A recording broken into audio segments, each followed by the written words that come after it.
I'm so honored to be here moderating this Q&A. Can we have another round of applause, please?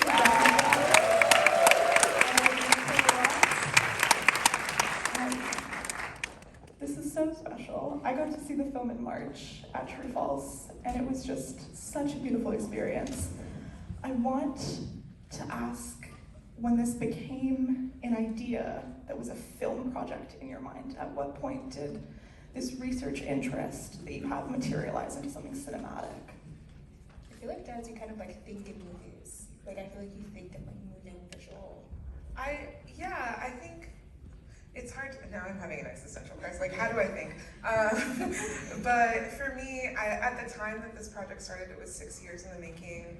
I was identifying as a visual storyteller. And so at the time I was trying to when I had an idea, let the idea determine the medium.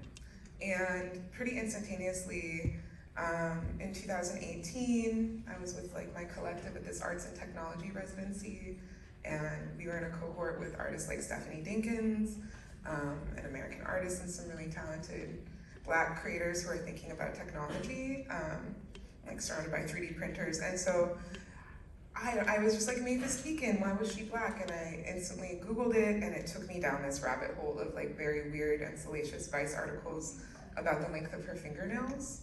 And so pretty instantaneously to me, once there's a Vice article, it's just a matter of time before someone makes a documentary about it.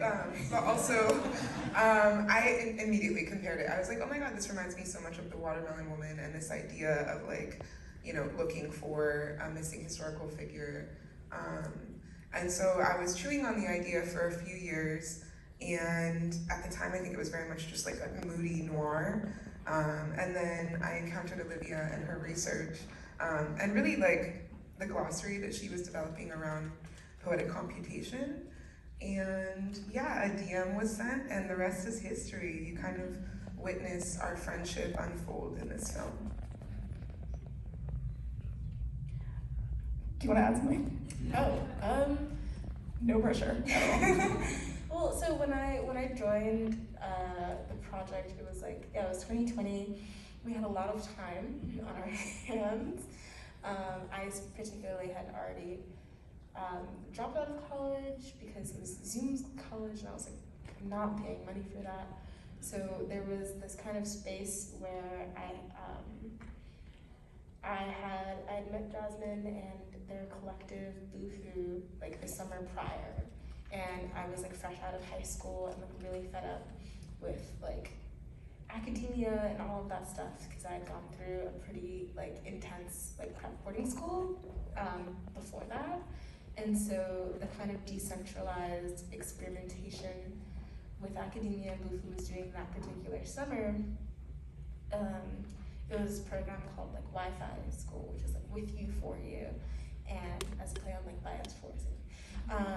And I had done a class in cyberfeminism on my 18th birthday. You guys got me a cake, and it was kind of that time of my life where instead of all of this kind of intense energy being poured into school, I got to pour it into the film and kind of do this kind of research in a way less structured but project oriented way, and also explore ideas about Blackness and femmehood and digitality through embodied experiences, and not in a book or through analyzing someone else's art. It was just feel it how we live it and talk through it was kind of the whole ethos of both, I think, the research process and the filmmaking.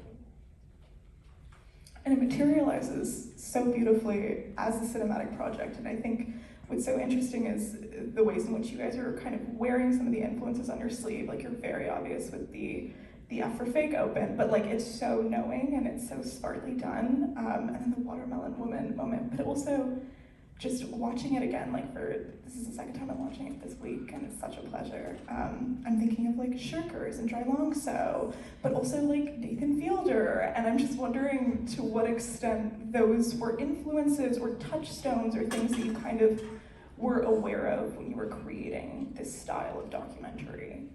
It's so exciting for you to make those comparisons, because those three shirkers, when we were pitching the project, that was something that I think Olivia and I were using of like, documentaries can be fun and scrappy and centering like female friendship.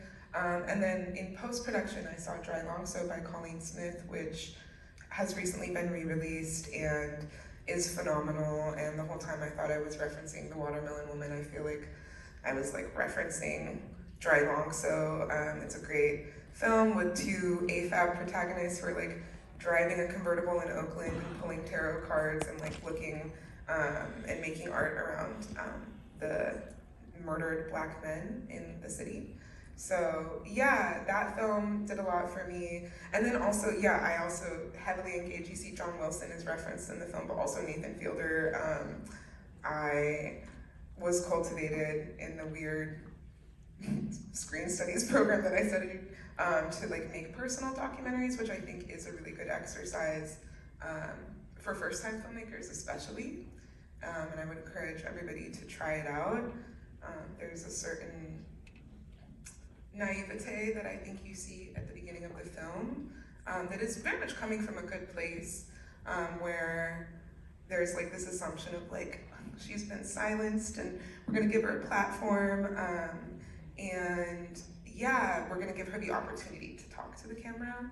And then at the end of this process, realizing how extractive the filmmaking process is, and having been the subject of the film, even knowing that I have full control as the director and I will be in the editing room, it's kind of a doozy. So yeah, I don't know how I got here, but this is where we are now. Those are my influences. Also, big fan of Agnes Varda. I think she does a really nice job of making documentaries playful and making space for the personal in her line of inquiry. Stephen Winters and Chocolate Babies is another film. There's like Dry Long So and Chocolate Babies, I think to me feel like they're part of a trifecta alongside Watermelon Woman. And I was so heartbroken and inspired when I found them, because it's like, wait, I've been Googling queer cinema for so long, where have these movies been? So yeah, I think we're like somewhere on the spectrum between like white guys on HBO who get budgets to ask very personal questions and spiral out, and also like queer guerrilla cinema. That's literally the sweet spot of what you're doing. I wanted to ask, I'm just so fascinated in the way that this film kind of acts as a showcase for so many of our best contemporary queer and Black scholars and theorists and artists. And you said something in another interview, Jasmine, that I really loved, which was that you kind of treated the film like a Trojan horse for getting those voices into the fore. And I'm curious, for both of you, just what was the first interview that you conducted for the film, and what were those expectations that you had going into it? I'm also curious about how the interviews were done, because some of them were remote or some of them were FaceTime. I'm just interested in that. So the first interview that was on camera, correct me if I'm wrong, was Mandy Harris Williams during the pandemic, and that was like in their backyard, like camera over that. It was kind of when we were in the like pitching stage and like ideating, and we knew that the project had legs, but we were trying to like add some legibility to the legs so that we could like get funding to get on a plane and like actually chase these questions. And so I think at that time, and also before, in terms of like interviews that weren't filmed, I feel like there are a lot of like, there's like fellow artists and kind of like, just like kind of a collective like chewing on this idea that happened in like email chains, and like, the actual like, a lot of the theoretical ideas including like a lot of the like analyses of like AI and like Black feminist technology and like what it means to kind of see this like genealogy between Siri and Mavis Beacon. A lot of those ideas were things that we were thinking of while we were kind of like in the process of like creating this mythology and like thinking about how we were actually going to accomplish the thing.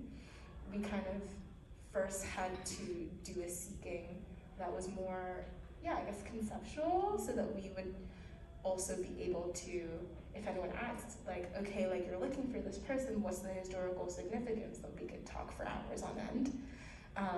And also in a way that would allow us to not be like gaslit out of thinking like, oh, well, some things just need to be articles, they don't need to be documentaries or like anything that like could get us to kind of doubt the historical importance that we had placed on it, if that makes sense. Yeah, I think that's a great description. Technically, when it came to the interviews, you know, prior to being a filmmaker, I used to be a street photographer, which I think is one of the most extractive forms of art if you're not asking for consent, and is a place where I was first experimenting. But I came to think of like a good portrait of someone is a portrait that they like. That's kind of my barometer for like if I've taken a good photo of someone. I can't tell someone it's a good photo if they want to like put it on their Tinder profile. Like I took a good photo of them. Like that means if they want to use it. And so for me, I think there was a similar logic to the interviews, and also a concern around like consistency, because it was kind of like we had different states of financing at different interviews, and the goal was really to film people in a way that felt natural to them, comfortable to them, and that isn't consistent. So like Shola, who is allegedly, you know, a runaway princess, and is thinking very heavily about her image and how it is immortalized, it was really important for us to like pull out all the stops and make sure that there was like proper creative direction and that she had a gown. Whereas, you know, for the developers, that wasn't the same priority, but it was a priority to come in with all the bells and whistles and all the lights because we knew that they wanted to be documented and have their close-up. And so, yeah, there's kind of a spectrum of like the beige world of these software toolworks people, and then the Technicolor world that Olivia and I are immersed in, and really just trying to capture our friends in like the beauty, in the way that we see them, and trying to balance. Well, we know a lot of the audience is interested in finding out about Mavis Beacon, and so we wanted to provide, you know, the backstory, but not make a documentary about software toolworks and these white people. So yeah, there was some intentionality around making it feel like kitchen table conversations with people who are our peers or people that we look up to. And I think that comes through. The final interview with Legacy Russell, with Olivia, where we start to frame like Renee's disappearance as a heroic thing. I think I was interning under her as we were shooting that. And now, you know, Legacy, she's an author, she's released a new book, Black Meme, and like Olivia is cited within that text. And I think like there's a warmth in the gaze, right, beyond just like we're a doc crew asking about Mavis, like the way Legacy is looking at Olivia as the future is like a really beautiful thing that makes me excited. So I'm really honored, everybody that agreed to participate in this film, software toolworks employees included, like I'm really, really grateful that anyone agreed to sit down with us. Thank you. Also, in those interview scenes, what really struck me this time was I didn't realize the like cinematographic attention to the developers' hands and those shots with their hands moving, and just thinking of Mavis's hands is so beautiful. I want to be able to throw this to the audience, but I do want to ask one last question, and it's kind of a cheating two-question, but I'm so fascinated by how the desktop scenes are choreographed, because they're so sharp and they're so smart, but they're obviously hilarious. I want to know about how those are kind of storyboarded, but also the sort of advancements in AI and deepfake technology that have occurred between the creation of this film and now, and if rewatching and revisiting some of those technologies that you were using as, you know, cementing the critical evaluation of the story, if you have second thoughts on those at all. So this is actually my favorite thing ever, because when we started using the word deepfake, it was like 2020, and everyone was kind of like laughing about ChatGPT. They're like, oh, that thing, oh, that employee like thinks he's in love with the AI and he got fired. Like, what a laugh. It was like, there was a sense of like distance and like science fiction to AI that like it hadn't permeated people's like thoughts and fears and nightmares yet. And so we used the term deepfake quite casually, but one thing that I think is quite special about the way the desktop scenes are constructed, particularly in the first 10 minutes, is that those are not, no AI was actually used in the constructing of any of these like deepfaked clips. They're all through Jasmine's hand, just recut at very, very crucial times, or the labels that are subtitling the photos have changed, or like very specific like Photoshop interventions, that all of it is kind of, rather than completely like generating something that never happened, it's changing the perspective on things that did, which I think is a really kind of poetic foreshadowing for the rest of the film, and it makes me very proud. Thank you, Olivia.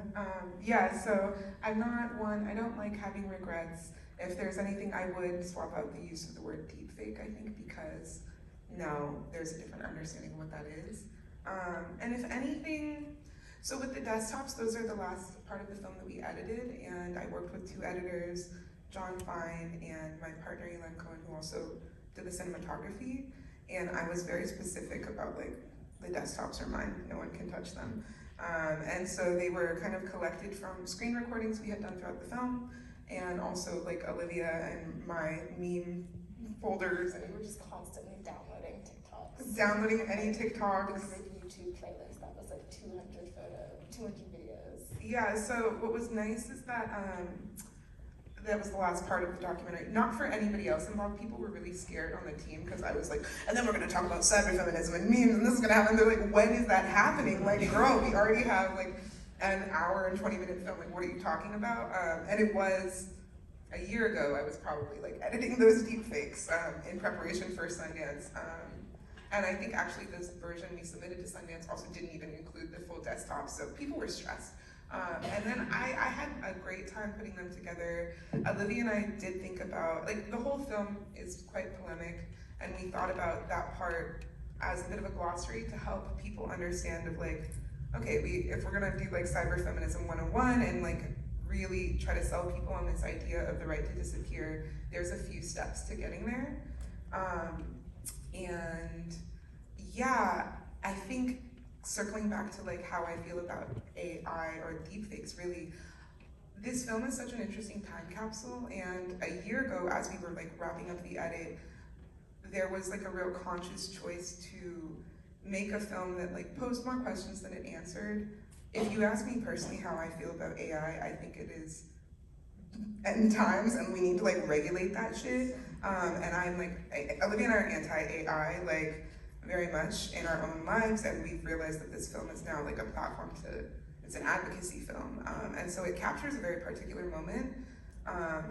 And in my eternal doom spiral around AI, I also wanted to make a film that wouldn't discourage Black people from like leaning in and learning how these technologies work. And I am really heartened by being in the field with people like Stephanie Dinkins. So yeah, trying not to let my cynicism fully take over, but if it isn't clear, reading between the lines of the film, Olivia and I don't fuck with AI.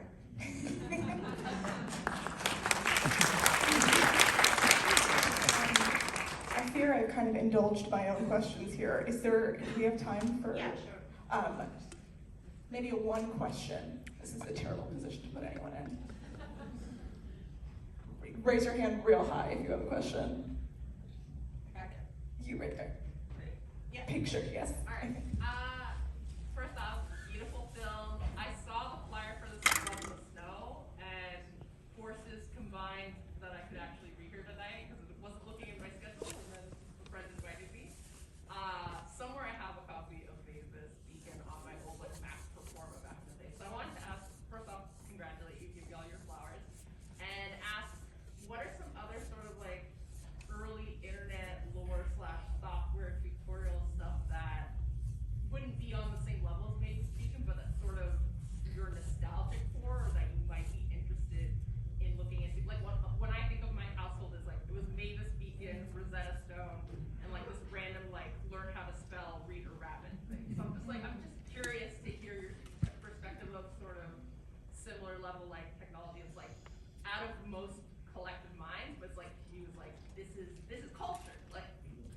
you. I'm just gonna repeat the question super quick for the folks upstairs.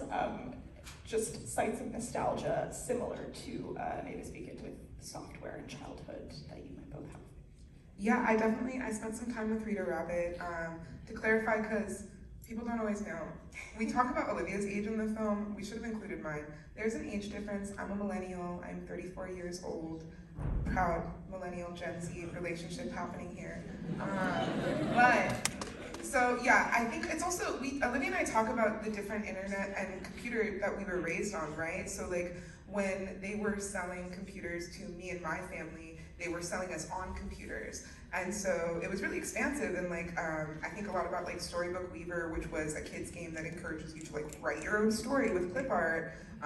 Obviously on the Oregon Trail and like Dying of Dysentery, that one was a crowd favorite. Like the internet that I was raised on, and there's a whole like design term that's since popped up. I think it's like scholastic utopic design for pre 9/11 world or something. And essentially it's this idea that like in the 90s, computer games were really welcoming, and computer spaces, and like it looked very like the ocean, and fishes are swimming out of the screen, and like here's a magnifying glass, and like it was cool.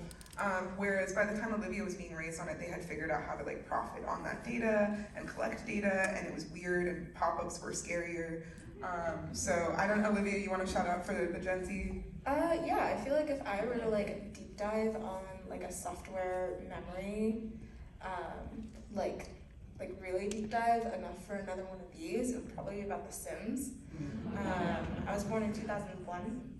And so a lot of my early memories of like technology are all really intertwined with the internet. Like the computer and the internet were like already starting to be like not, like the internet was not a function of the computer as much as it felt like it was more and more becoming the computer. And similarly, yeah, a lot of the ways that I played online, whether it was like dressupgames.com or like cool math games or Pop Tropica or Papa's Pizzeria or like all of these like, library class games. My sister used to work in advertising, and she was working at some point for a company who had EA as a client and gave me a copy of The Sims. And since then and to now, I think one, there's a lot to be said about simulation and feminism, and specifically like the kinds of things that girls will do if you give them a world. Some of it is quite interesting, some of it's quite sociopathic. There's a trend of like luring your Sims into a pool and then getting rid of the ladder.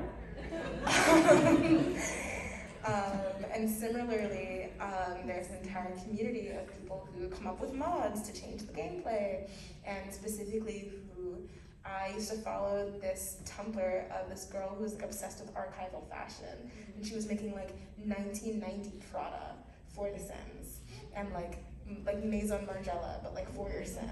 And I thought that was so fun. I was like really, really obsessed with her and with the downloads that she would release, and her relationship with her fans, etc. And it kind of reminded me of a time that I've only like kind of heard about or vaguely known about in like the late 2000s, of the kind of like zillennial internet, where I don't know if any of you guys have heard the term like webmaster before, in terms of like someone who, LOL, I'm joking, you guys have.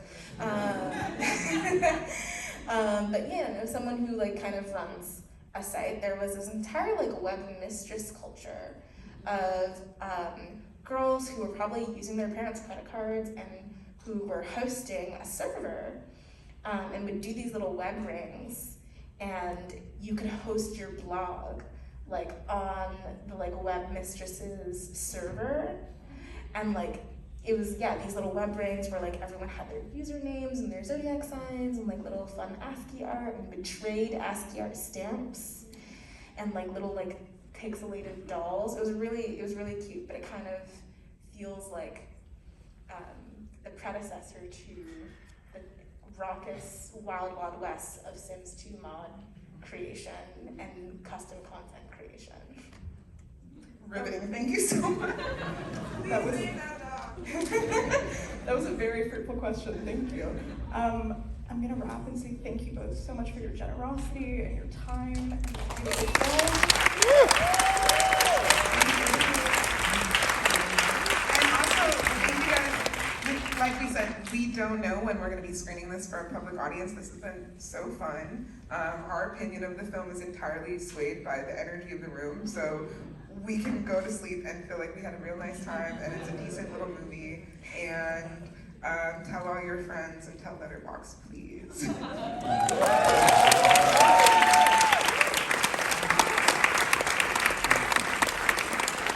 Thank you so much for being here tonight. Thank you to Saffron and Jasmine and Olivia. And just real quick, I wanted to let folks know that our next For Viola presentation will take place on February 7th. We're showing a film called No Other Land, which I am so insanely grateful that we were able to secure. It is an astonishing film about a community in the West Bank that is defending itself from expulsions and demolitions perpetrated by the Israeli occupation forces. It does not have distribution in North America currently. It is certainly one of the essential films of the year, and please join us for that February 7th. Tickets go online next week. Thank you.